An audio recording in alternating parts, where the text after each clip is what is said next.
I think that if your goal is self-actualization, right, and if you're watching this video, it's probably part of your goal, then to truly go inside of yourself, one of the first things you have to understand, really understand, is what's going on in your external, how the external works. If you don't understand truly what's going on out here, then you don't really have an objective basis to understand what's going on in here. And so the first step to understanding your external, I think, should be understanding how almost everything external to you is basically designed to turn you into a more ideal consumer. And so you're probably saying to yourself, like, yeah, I know that, but I promise, like, you don't know. And what you think you know, I would almost guarantee, is extremely superficial. And in this video, we're going to go very, very deep. So if you want to truly benefit from this video, stop doing the 10 things you're doing, or stop thinking about the 10 things you're thinking about, and seriously pay attention. Because if your goal is true self-actualization, this is one of the single most important lessons that I can share. This was absolutely one of the most important lessons for me. So let's start with the basics, right? Capitalism is the system, it's the framework. Capitalism maximizes profit. And as capitalism evolves, it continues to get better and better at maximizing profit. And so the natural byproduct of a system designed to maximize profit is consumerism. So the better you are at being a consumer, the more profit there is to be made. And as capitalism continues to evolve, an evolution characterized by maximizing profit, consumerism will also evolve to make you better and better at consuming things. Now, you and I were both born into capitalism, and so literally from the moment we're born, we're only taught the external nature of things. Like, we are taught to consume.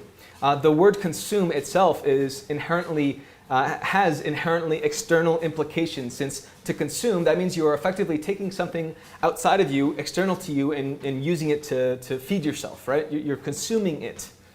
And make no mistake, humans as creatures, we need to consume. It's just that within a capitalist framework designed to maximize profit, we overconsume. Most people have never actually gone inside of themselves. And I'm going to say that again. Most people have never actually gone inside of themselves, and that probably includes you. I'm not trying to offend you. Again, just pay attention. The simple explanation of this is that there's simply no money to be made by you going inside of yourself. There's no profit there. Going inside of yourself would actually mean coming face to face with emotions that, from the moment you were born, capitalism has taught you are inherently bad. Emotions that you need to treat externally. Emotions like sadness or depression. Capitalism says that we need to basically consume to cure ourselves, to treat the symptoms of these things with products or pills or psychologists. Capitalism is always actively working to remove our capacity to address these things on a root level, because that hurts profits. The vast majority of people, 99.9% of people, literally wouldn't even have the first idea about how to truly treat something on a root level, because we've literally never known. That is like not part of our reality. And so as a result, most people live almost entirely in an external mode of being. Even the things that you think that you understand on an internal level, you probably only really understand on an external level, and that's part of the design. That is part of what effectively keeps you enslaved within this system. So let's go ahead and start diving into some actual examples. All we know is this external mode of existence, which again is where all the profit is. So this is why most people these days, given the option, don't even spend a second of any day alone, like without some sort of company. They bring their phone with them into the bathroom, or while they're eating, or when they go to bed, or maybe they watch TV until they fall asleep. The second they wake up, they're grabbing for their phone.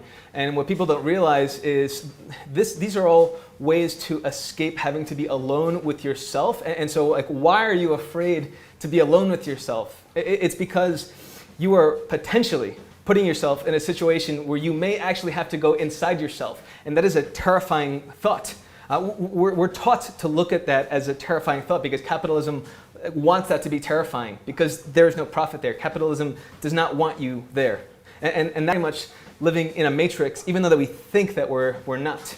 Let's break down how consumerism works, which again is just the byproduct of capitalism. Consumerism is basically just a perpetual false promise of fulfillment. That's how it works. Basically, it promises that you can have fulfillment by acquiring something, by consuming something, usually in exchange for money. So once you consume that thing, you will realize that it doesn't fulfill you. Then there's something else that pops up that you need to consume for fulfillment, and it's basically a cycle. Then you consume that next thing, that doesn't fulfill you, and you basically just keep doing this until you die. It's just a carrot at the end of a stick. Right? Imagine what would happen if you actually did find true fulfillment by consuming something. Like consumerism would literally implode on itself. That can't happen. That's the engine that keeps the whole thing running. It's designed to convince you that you can have fulfillment by consuming, while at the same time making sure that you can never have fulfillment by consuming. If you're watching this video and you worship the idea of having a Lamborghini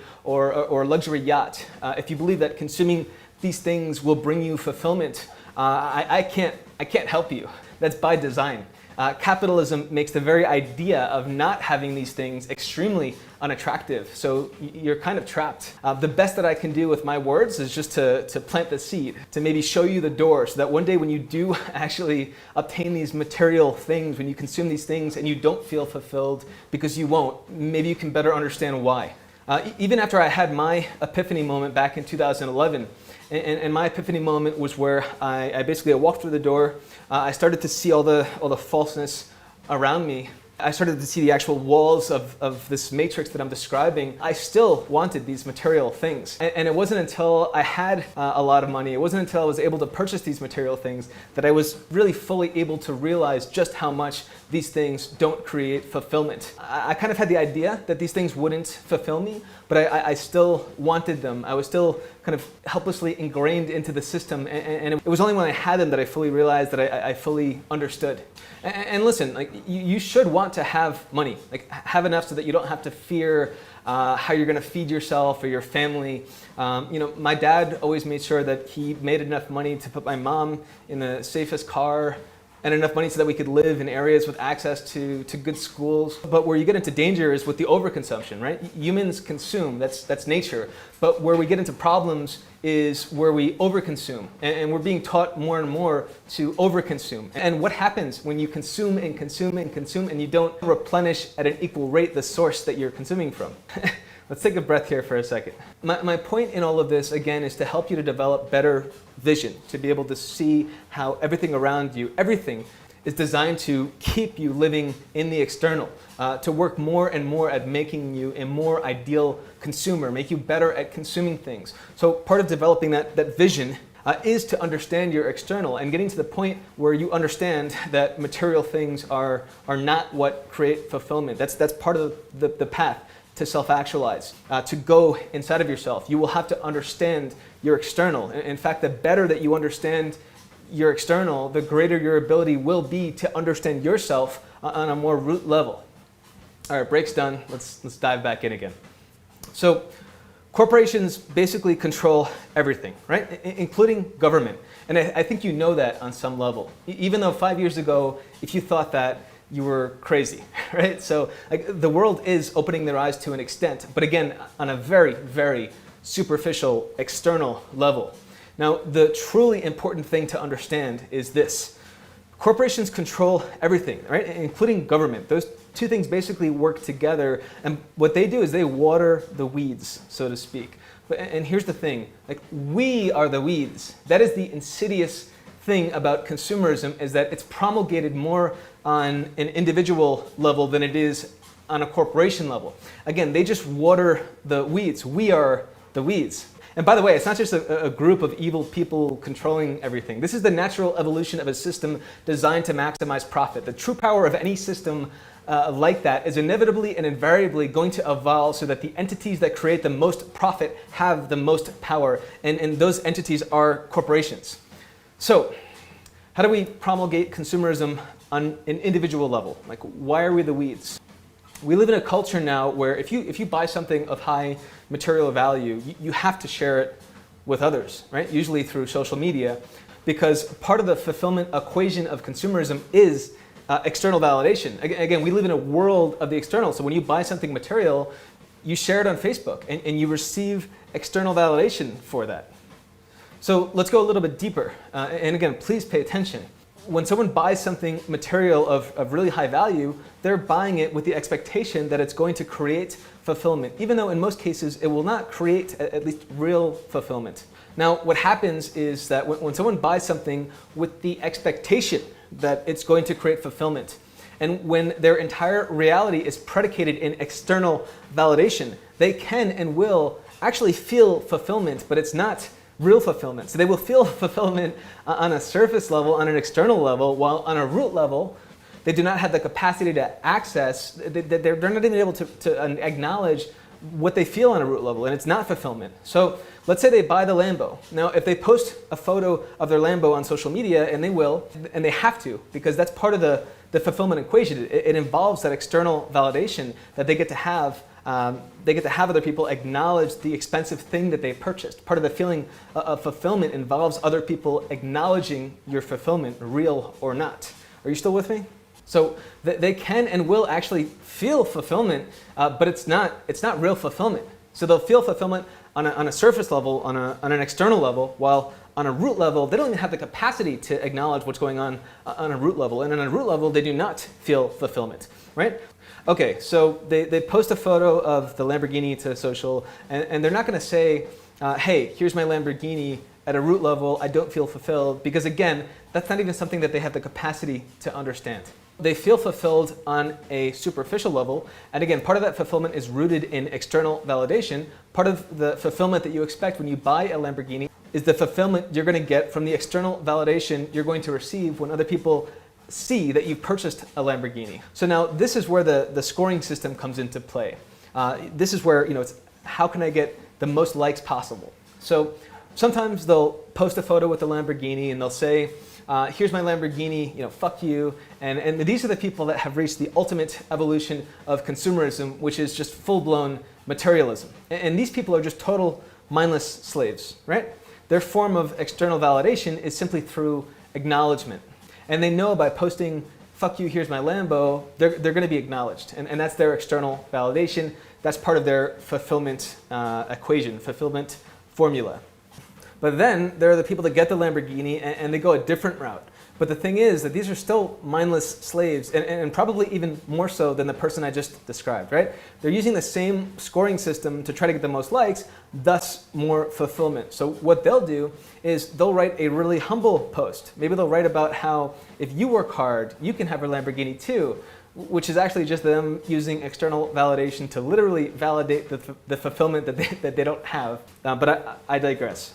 My point here is that this humble post is not predicated in them knowing themselves. It's not coming from some truly internal origin. It's predicated in them seeking external fulfillment through external validation by understanding that they're going to get more likes if they write something humble instead of something dickish or braggish.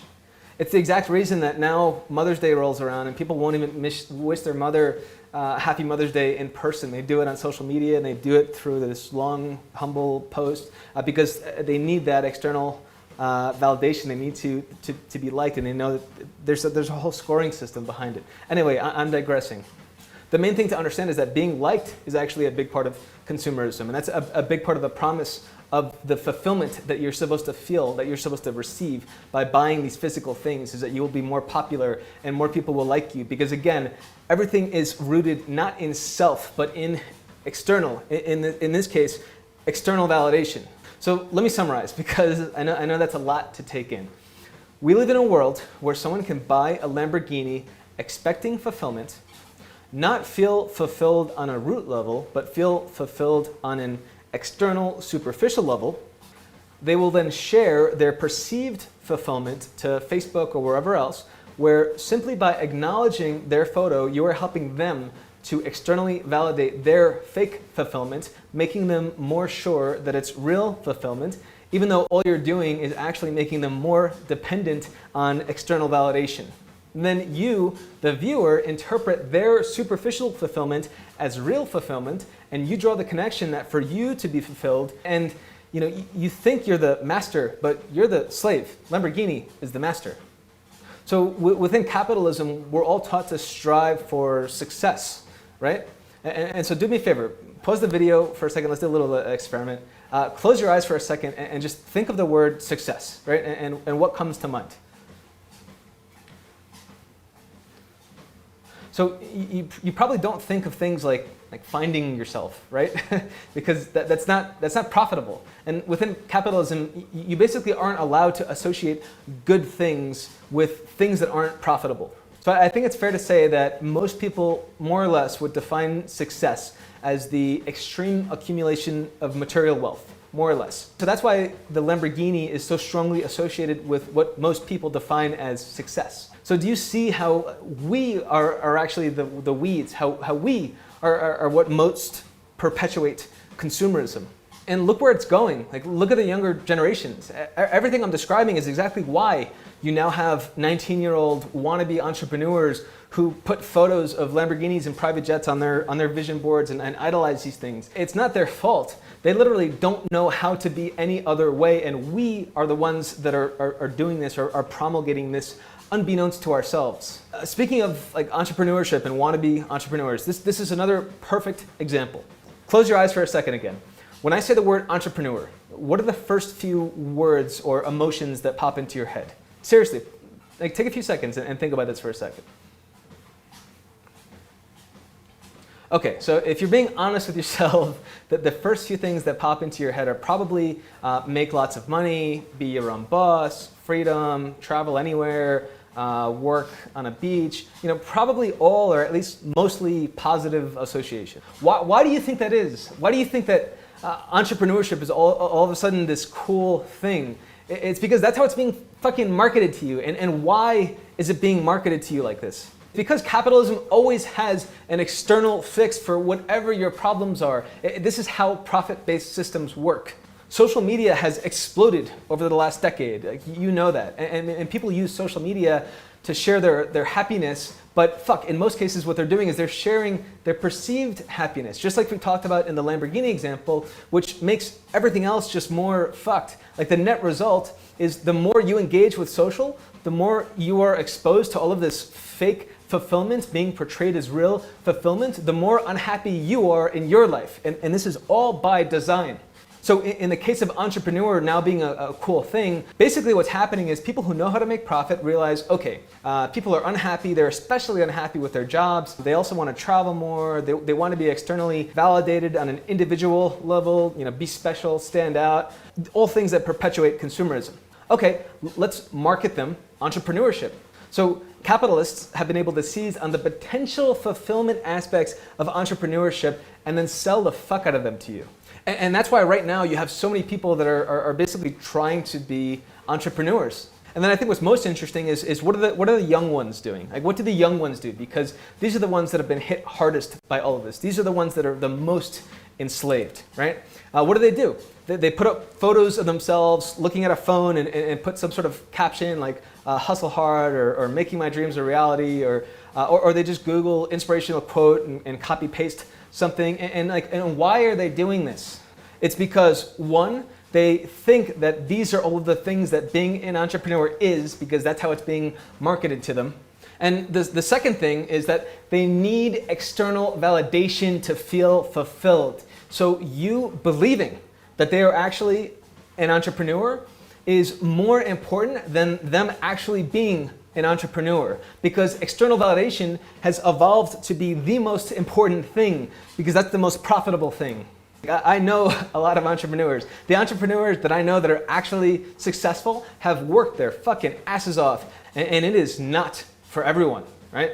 I'm an entrepreneur, and I guess you could say I'm happy like these days, but I would also say that I am a very, very specific personality type, and most people are not my personality type. I work 7 days a week, holidays, I worked on my birthday, Christmas, New Year's. I'm not saying that successful entrepreneurs have to do the same, but to really have success as an entrepreneur, so unless you get lucky, yeah, that's pretty much the level. You need to be on a very, very high level to have success. Most successful entrepreneurs that I know take very few vacations, have spent many years struggling, don't have families. It's really hard. It's really, really hard.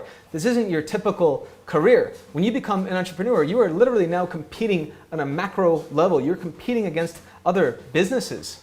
you want to compete against me, and you're going to work half days and take vacations and work from a beach with spotty Wi-Fi, like I will fucking eat you alive. Again, entrepreneur is a sexy thing right now because smart capitalists have figured out that the perceived fulfillment that you get from the positive potential of being an entrepreneur is the perfect cure for people who are unsatisfied at their jobs, which is pretty much everyone. You're actually not supposed to be satisfied no matter what job you work. Again, capitalism promises fulfillment while at the same time making sure that you are never fulfilled. If the entrepreneur pitch started with the truth, which is that you're going to work for years before you see any sort of payoff, you're going to have to make tremendous sacrifices, you're going to have to somehow be okay watching your friends advance in stable careers, the same careers that you were like corralled into for most of your life, while you labor away in something that has no guarantees and may end up being a complete failure. I don't know. I don't think it would be as sexy a thing right now. Now listen, can entrepreneurship be a path to fulfillment? Absolutely. You know, this isn't a critique of entrepreneurship. I'm just trying to help you guys understand why it's suddenly become a sexy thing, how all of this works. The consumer model will grab anything that it can to give you the promise of fulfillment, and it will sell it to you really aggressively, and it will actively look for where people are most discontent, and it will find something that can be sold to them that represents the fix. Don't even get me started on travel bloggers, right? Their entire existence is literally predicated on you consuming their perceived fulfillment. I've met travel bloggers. I've even lived with travel bloggers, and as a whole, they are fucked. I'm not saying that they're all miserable. I haven't met every travel blogger in the world, but every single one that I have met is miserable, and I'm definitely saying that they are disproportionately miserable to the rest of the population. They always have to be projecting that they are fulfilled. In fact, the happier and more fulfilled that they represent themselves as being, the more successful they are. It's a direct link. And so almost by definition, these are some of the least actualized people you will ever meet. And so unfortunately, another big thing to understand is that some of the stuff you can only really understand when you experience it yourself. Like me personally, I had to actually go through a phase where I was traveling and I was trying to grow my business, and I had to actually realize for myself, first of all, I'm lonely as hell, and there's no way that I'm going to grow my business while I travel, at least not to the level that I want to grow my business. Again, that was just my personal experience. It's why I said that if you worship the idea of having a Lamborghini, I don't think that there's anything that I can say that will really sway you from that. To the person that worships a Lambo, like not having a Lambo just isn't appealing. It's actually designed to not be appealing. Now, let's go even deeper. Because your entire reality is predicated in the external, you will actually want to exist there. It's uncomfortable to not be in the external. And this next part is really important. You will actually want to latch on to external solutions to real or perceived problems, even if these things can only truly be addressed internally. The perfect example of this are these commercials for pills that cure things, right? And they'll list out all these symptoms, and they'll say, are you suffering from loneliness or depression? Capitalism has even evolved to the point, it's evolved so much so now, that it can even create symptoms that aren't even really symptoms. And so anyway, they'll list out a ton of things. Pretty much anyone is going to identify with some of the things on that list. And the fucked up part about it is you will actually want to identify with those things because those things are external, and you've been taught to treat symptoms and not root causes. You are conditioned to want to treat your problems externally because that is what is profitable. Take depression, right? So if you really want to treat depression, you need to literally sit there with your depression, realize that your depression is not good or bad. It's an emotion. Emotions are produced as reactions to things, and you need to sit there and be alone and figure out what those things are. We have no idea how to do that because we were never even given the tools. That's not even a possibility. Within capitalism, it hurts profit if we learn to do those things. Addressing these things externally is all you've ever known. And so when you see that commercial for that pill and it lists out all those symptoms, you will actually want to attribute your depression or whatever symptom you're experiencing to something on that list because that's how you've been conditioned. You want to believe that it's an external problem. Pharmaceutical companies are some of the companies with the most power because they make the most profit. They thrive on people seeking external solutions to symptoms. In fact, they've evolved so much that, again, they're now creating fake symptoms for you to identify with and address externally. I've heard ADHD is safer than aspirin. Flu shots are necessary. Mentally ill people have chemical imbalances that can only be fixed with pills. So again, while the corporations water the weeds, we are the weeds. Like, people don't just believe that they need the flu shot, they believe that you need the flu shot, and you are an idiot if you disagree. And they feel passionately about this, so much so that they're ready to fight you over it. And they don't even understand the reasons why they want to fight you over it. Good luck trying to have a conversation with a parent whose kid has ADHD. Look at nutrition, right? Carbs, sugar, Cheerios are good for your heart. Like, are you fucking kidding me? Western nutrition as a whole, and you know this, is a fucking wasteland of false information, doctored studies designed to maximize profits for corporations and turn you into more of a consumer. Until real nutrition is profitable, it will never be popular. So what is an ideal consumer, right? An ideal consumer is someone who is gullible, weak, impulsive, unhealthy, looks for quick fixes and believe they have lots of things wrong with them, has inaccurately skewed negative perceptions of completely normal human emotions like sadness, loneliness. They feel inferior, they're always looking for shortcuts, they're always actively seeking pleasure and avoiding pain. Little Tony Robbins for you. Everything in your life is always working directly and indirectly to try to turn you into a more ideal consumer. What is a non-ideal consumer? A non-ideal consumer is someone with good self-awareness, who's happy and grateful for what they have. They address problems at their root causes. Do you see how not profitable that is? Even the stuff that's specifically designed to turn an ideal consumer into a non-ideal consumer, self-improvement content, is still more profitable when you keep consuming it and instead of actually becoming autonomous, which is what it's supposed to do, right? So think about this for a second. Like, what is self-improvement stuff supposed to do? It's supposed to take an ideal consumer, what I just described a second ago, and turn them into a non-ideal consumer. Give them autonomy to be in control of themselves. But in a capitalistic system, more often than not, that is not what happens. And then also look at the people creating self-improvement content, right? They're not making money unless you continue to consume their content. So if they write a book and you are now filled with power and you just like leave because you're autonomous, you no longer have any real value to them. And here's the problem. These self-improvement people, this content, it may actually be very well intentioned. Their intentions are rooted positively, but on an external level. So on an internal level, on a subconscious level that they're not able to connect with, they're actually designing this stuff in a way that you can continue to consume it without ever truly developing autonomy.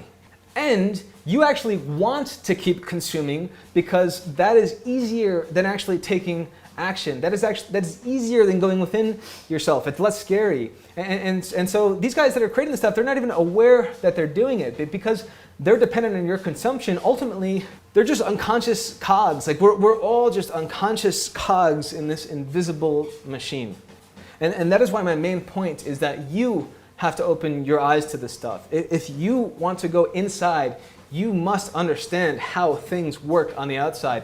Everything is designed to turn you into a more ideal consumer. Corporations control government, and the two work together in concert, and they water the weeds. But we are the weeds. We are the weeds. We are the weeds.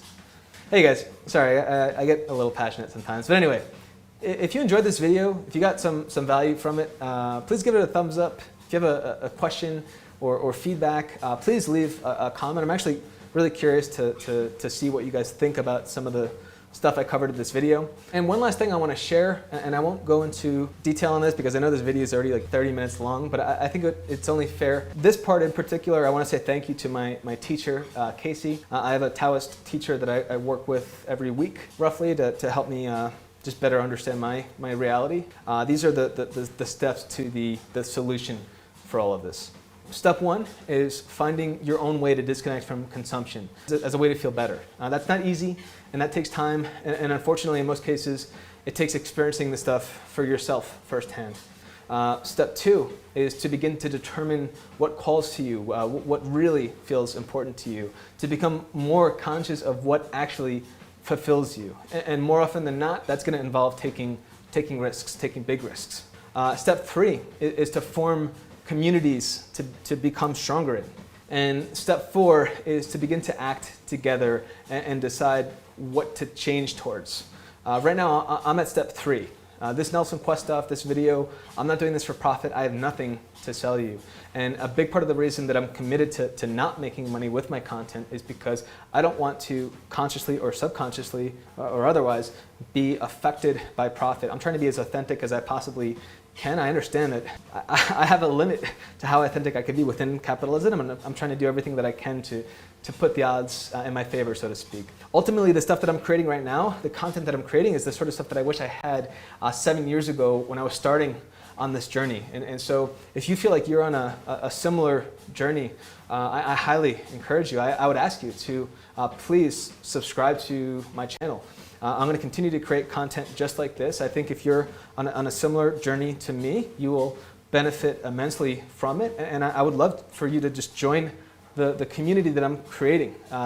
Good people trying to find power, trying to be better. Let's create a community, a movement, and let's really move towards something positive. So I really hope you enjoyed this video. If you really enjoyed it, please subscribe to my channel, and I'll see you guys in the next video.